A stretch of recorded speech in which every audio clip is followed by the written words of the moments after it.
June 1972, a woman appeared in Cedars-Sinai Hospital in nothing but a white, blood-covered gown. Now this in itself should not be too surprising, as people often have accidents nearby and come to the nearest hospital for medical attention.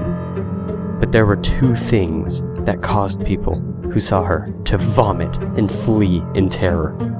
The first being that she wasn't exactly human.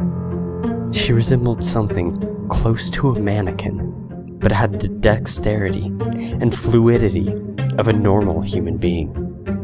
Her face was flawless as a mannequin's, devoid of eyebrows and smeared in makeup.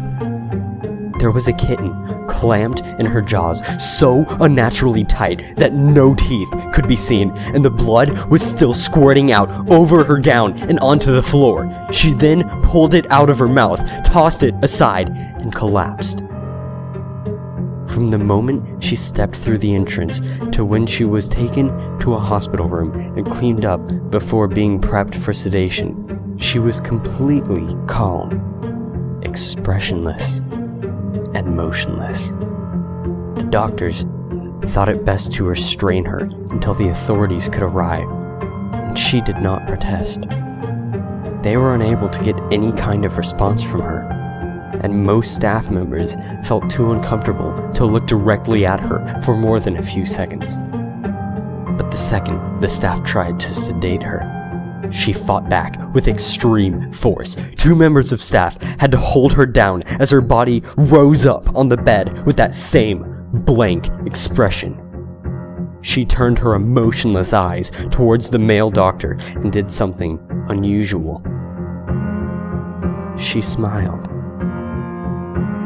As she did, the female doctor screamed and let go out of shock. In the woman's mouth were not human teeth, but long, sharp spikes, too long for her mouth to close fully without causing any damage. The male doctor stared back at her for a moment before asking, "What in the hell are you?" She cracked her neck down to her shoulder to observe him, still smiling. There was a long pause. The security had been alerted and could be heard coming down the hallway. As he heard them approach, she darted forward, sinking her teeth into the front of his throat, ripping out his jugular, and letting him fall to the floor, gasping for air as he choked on his own blood. She stood up and leaned over him, her face coming dangerously close to his as the life faded from his eyes. She leaned closer and whispered in his ear, "I am God."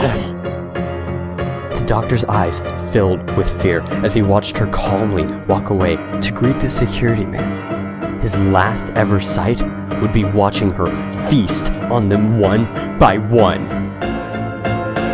The female doctor who survived the incident named her the Expressionless.